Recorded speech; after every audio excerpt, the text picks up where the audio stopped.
Bismillahirrahmanirrahim. Assalamualaikum warahmatullahi wabarakatuh. Alhamdulillahi rabbil alamin. Wassalatu wassalamu ala asyrafil anbiya'i wal mursalin wa ala alihi wa sahbihi ajma'in. Qala Allah fil Qur'an, a'udzu billahi as-sami'il 'alim minasy syaithanir rajim. Bismillahirrahmanirrahim. Attakhidhu min dunihi alihatan yuridnir rahman bidurrin la tughni anni syafa'atuhum syai'an wa la yunqidhun. Mengapa aku akan menyembah Tuhan selain Allah jika Allah yang Maha Pemurah menghendaki kemudaratan kepadaku? Niscaya syafaat mereka tidak bisa memberi manfaat sedikit pun bagiku, dan mereka tidak dapat menyelamatkanku. Shadaqallah wa shadaqa rasuluh wa ba'du. Jemaah yang mulia, pada siang ini kita mendiskusikan topik di bawah judul orang yang bekerja menuju karakter ihsan. Kita sepakat bahwa dalam Islam tidak ada satu ruang dan waktu yang boleh kita anggap itu adalah ruang dan waktu kita tidak bertuhan, atau itu bebas Tuhan, atau bebas Allah, atau bebas agama, atau bebas moral.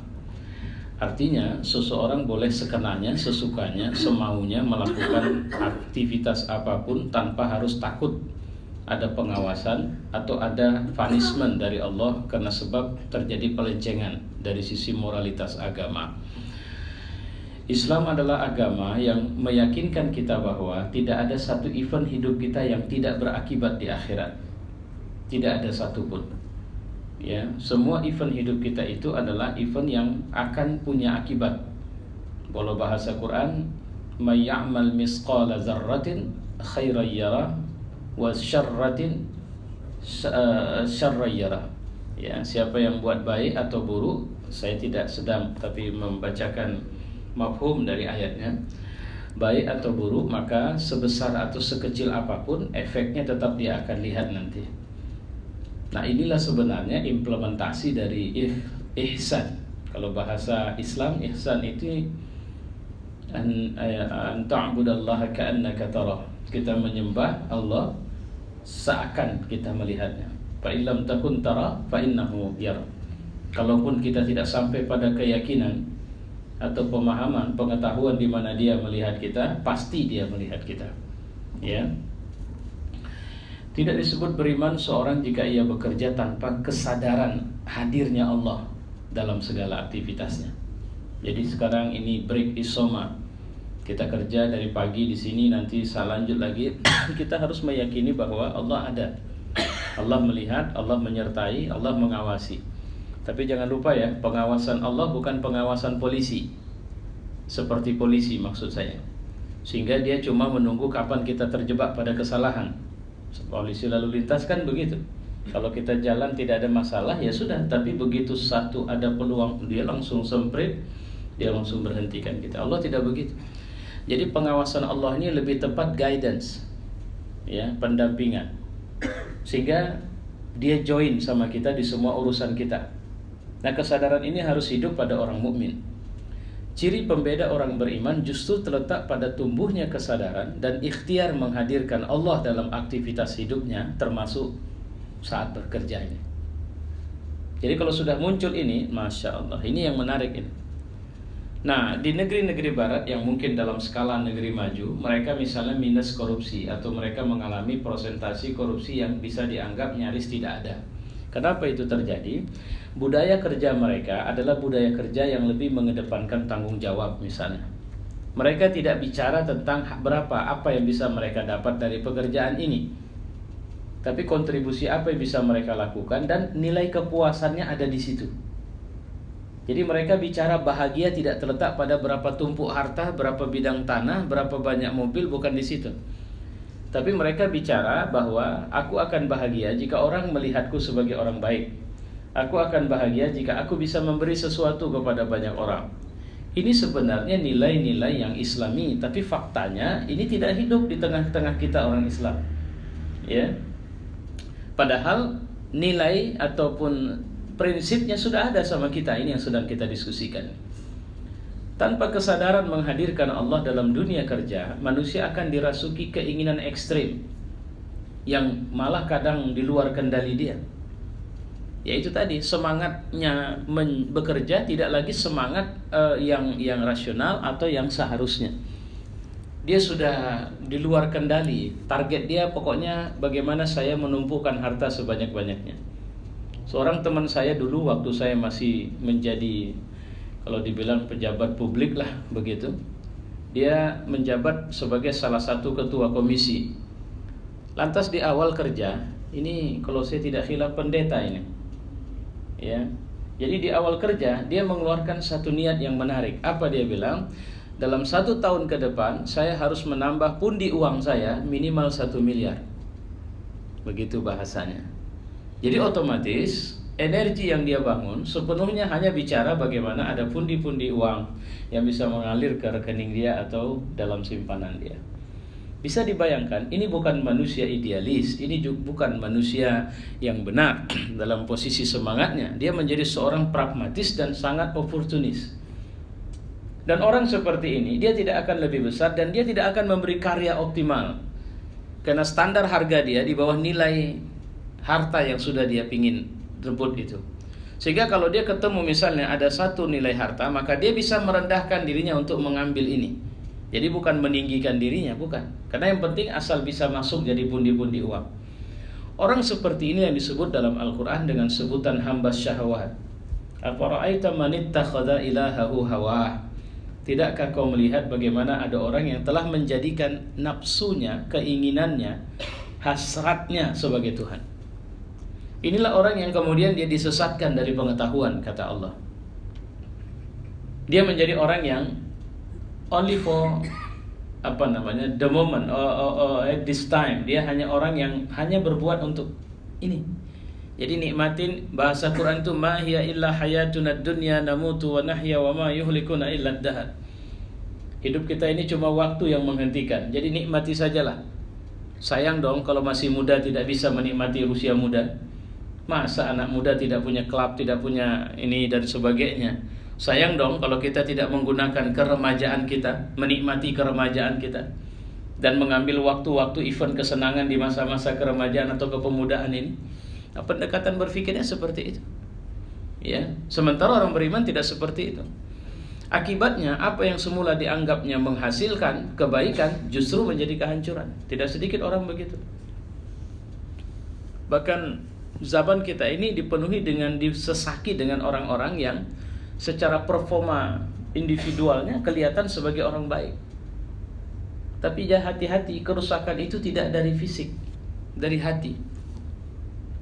Tidak sedikit orang yang kita masih menemukan bersama kita beribadah, tapi dia sudah menyimpan ambisi luar biasa untuk dunianya. Tidak sedikit. Makanya orang begini seperti laron itu. Dia terbang dari bawah, naik ke cahaya dan kemudian membakar diri di sana. Makanya sering kita menemukan orang yang ketika berada di puncak karir, dia tidak kuat di situ. Apa yang membuat dia tidak kuat? Karena sebab itu tadi sistem kendalinya tidak berjalan dengan baik. Yang bekerja di situ malah nafsunya, aji mumpung, lagi sedang berkuasa dan sebagainya. Padahal sehebat apapun kekuasaan, mati sepetak tanah itu juga hanya tempat kembalinya, dan tidak ada apapun yang dia miliki itu yang bisa dia bawa ke dalam kuburnya. Ya. Padahal manusia memiliki tugas berat kekhalifahan untuk memakmurkan bumi sebagai sasaran antara mewujudkan visi hasanah fid dunia wal akhirah. Tugas kita ini kan, jadi apapun bapak yang bertugas, yang oke lah, saya ambil satu sampel misalnya yang di Telkomsel. Jangan bilang itu cerita cari makan. Itu banyak hal yang sebenarnya kontribusi positifnya bisa kita bangun.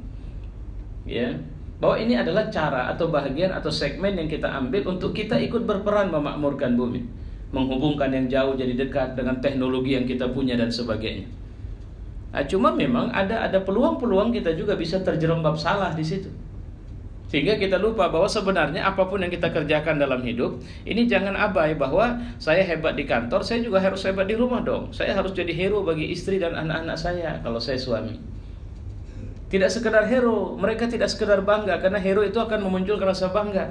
Tapi mereka tidak akan kehilangan contoh. Pokoknya kalau cerita orang baik, dia cuma tengok ayahnya. Oh, udah itu. Jadi kalau dia mau bicara tentang kejujuran, dia nggak perlu pakai teori panjang, dia cuma belajar dari ayahnya bahwa kejujuran itu bisa menghasilkan manfaat besar. Itu baru luar biasa.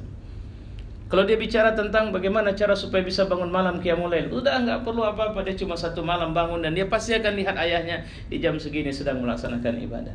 Nah, itu yang saya maksud dengan tidak hanya sekedar hero, tapi kita model bagi mereka. Malangnya anak-anak kita kehilangan kita, bahkan kita pun kehilangan anak-anak kita. Ya, jadi saya membaca satu buku yang ditulis oleh Dr. Amru Khalid.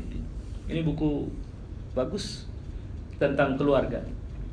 Bagaimana seorang ayah yang super sibuk, yang dia pergi anaknya masih tidur dan dia pulang anaknya sudah tidur. Dan sangat sering dia punya 2 anak. Satu laki-laki, satu perempuan. Satu hari anak laki-lakinya bertanya kepadanya, "Ayah, rumahnya di mana?" Dia tersentak dengan pertanyaan itu. Kenapa bisa bilang ayah rumahnya di mana? Karena anak itu tidak pernah melihat ayahnya dalam hari-hari dia bangun ada di rumahnya. Dia cuma menemukan satu kali waktu ayahnya bertemu dia dan tidak begitu lama. Sementara anak kedua ketika dia kehilangan satu berkas poin kegiatan hari ini, siapa-siapa orang yang akan ditemui, anak itu kemudian menemukan bukan ini. Ayahnya bilang, "Oh iya nak, terima kasih. Ini apa ya?" Dia jawab, "Ini adalah orang-orang yang hari ini akan ayah jumpai. Tidakkah dalam daftar itu ada nama saya?" Artinya, apa ayah tidak punya rencana untuk menjumpai saya hari ini di daftar itu sudah ditulis tidak? Karena anak itu selalu jarang ketemu orang tuanya. Jadi ternyata tidak sedikit anak-anak kita mungkin kehilangan kita. Sampai-sampai juga kita tidak tahu perkembangan yang terjadi sama mereka. Itu yang saya maksud dengan berupayalah untuk kembali menjadi hero dan sekaligus model bagi mereka. Nah, itu bahagia, itu titik kebahagiaan. Kelelahan kita itu, makanya ada Allah dalam satu ayat mengatakan qurrata ayun. Anak-anak di rumah itu, istri dan anak-anak kita itu adalah penyejuk mata, penghilang lelah itu. Ya. Nah, baik, saya lanjutkan ini. Kemudian gagasan yang patut kita pahami agar orang-orang yang bekerja ini, kita ini bisa berkarakter ihsan. Pertama, pada dasarnya semua manusia merupakan khalifah di muka bumi yang menjalankan tugas Allah dalam menyebarkan rahmat bagi semesta. Karena itu khalifah harus memakmurkan bumi dan sekaligus harus bernilai ibadah. Jadi tidak boleh ada event kita yang dia tidak bernilai ibadah. Allah tahu kita ini tidak begitu luar biasa bisa bagus. Makanya ada sepertiga agama yang selamat kalau kita nikah. Karena nikah itu event senang-senang juga nilainya ibadah. Sampai saya bilang buka baju pun ibadah itu kalau nikah. Nah, yang menjadi catatan kita adalah khalifah harus memakmurkan bumi dan sekaligus bernilai ibadah. Jadi tidak boleh ada canda kita, obrolan kita, main-main kita yang dia bebas atau tidak punya poin positif untuk akhirnya itu kita berada dalam suasana ibadah juga. Memakmurkan bumi ini tugas. Supaya stabil dalam memakmurkan bumi, suasanakan dia dalam ibadah. Makanya ciri sahabat Nabi atau orang yang beriman kepada Allah, tarahum ruk'an sujjada. Gak usah tanya profesinya, gak usah tanya fungsinya, struktural dia seperti apa tugasnya, tapi kalian akan melihat dia ruk'an sujjada, rukuk dan sujud. Ya, jadi kalau bahasanya ruk'an sujjada, nah ini menunjukkan bahwa menarik sekali bahwa ada bagaimana cara Pak Ustadz saya ingin bagaimana karir saya naik tapi saya tidak kehilangan ridho Allah. Ibadah. Jangan pernah kehilangan semangat beribadah di semua posisi hidup. Itu saja. Makanya dalam sehari Allah jaga kita 5 waktu. 5 waktu ini terminal ini. Station. Apa istilahnya? Kalau orang yang sedang rest area. Jadi dalam perjalanan kita sehari Allah kasih rest areanya itu 5 tempat, 5 waktu. Singgah ke situ, manfaatkan semua yang mungkin bisa diambil dari situ dan lanjutkan perjalanan. Saya yakin kalau ibarat mobil dan kita pengendaranya, kalau setiap rest area kita harus servis dan mobil kita memperhatikan semua angin dan sebagainya dan kita juga disegarkan, saya yakin di semua waktu hidup kita akan fresh. Tidak ada yang kemudian menyebabkan kita menjadi stres. Ya. Orang yang tidak memiliki spirit bekerja lillah atau billah akan mudah merasa lemah. Kenapa? Karena karir dia tergantung tujuan-tujuan dekat yang dia ambil. Kalau dia merasa sudah tidak ada lagi peluang di situ, selesai. Seorang akan pensiun hari ini. Apa yang akan dia buat? Stop, tidak bekerja lagi, cuma duduk menunggu berakhirnya waktu, itu adalah orang yang tidak bekerja dengan semangat lillahi ta'ala. Tapi kalau dia lillahi ta'ala, maka dia hanya akan berhenti bekerja kalau jantungnya sudah berhenti berdetak. Selesai, itu saja. Karena selama jantung itu berdetak, maka dia harus bermanfaat kepada orang banyak. Apalagi kalau saya masih berada di ruang pekerjaan saya.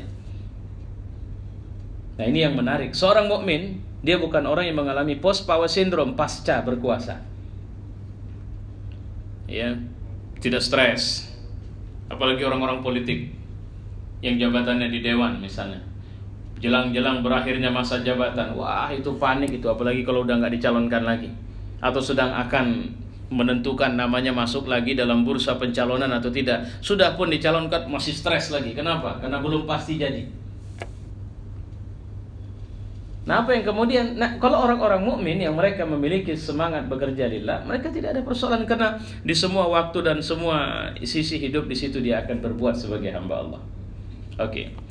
Perbedaan antara orang yang sadar dengan orang yang tidak. Ketika bangun pagi, orang yang sadar itu sadar dengan lillah semangat kerjanya, dia langsung sadar, spontan merasa bahwa dirinya digerakkan oleh Allah. Sementara orang yang lupa, dia bergerak sendiri, sehingga dia bisa saja memasang wajah manis kepada si A tapi tidak manis kepada si B, karena si B tidak ada kepentingan keuntungan keuangan di situ. Tapi bagaimana dengan orang yang lillah? Mereka tidak peduli jumpa cleaning service, jumpa office boy, jumpa security, jumpa siapapun, mereka akan ceria, tersenyum atau menyapa. Kenapa? Karena mereka sedang memerankan peran sebagai hamba Allah yang bekerja di jalan Allah. Ya. Kemudian orang yang lupa kepada Allah, lupa kalau segala sesuatu yang baik itu menyenangkan atau tidak, bahagia atau celaka, sehat atau sakit berasal dari ketentuan Allah. Sukses kerja atau penuh hambatan, semuanya itu kehendak Allah. Jadi makanya ketika kita berada di area yang sangat ruwet, seorang yang bekerja lillah itu akan cepat mencari peluang-peluang untuk bisa punya akses langsung kepada Allah. Terasa berat? La haula wala quwata illa billahil aliyil azim. Sehingga yang pasti sama dia harus berdaya di semua posisi hidupnya. Nah, ini catatan-catatan ringan yang saya sampaikan, tidak dalam tempo yang lama. Semoga ini merangsang kita untuk menyadari bahwa ternyata peluang untuk bisa mendapat ridha Allah itu tidak kita dapat cuma karena sebab kita berada di ruang-ruang ibadah mahdhah, tapi karena sebab kita mampu mensiasati semua waktu, khususnya waktu bekerja dalam hidup kita, sebagai waktu di mana di situ kita bisa membangun diri kita sebagai hamba yang Allah ridha. Wallahu a'lam bishawab. Wassalamualaikum warahmatullahi wabarakatuh.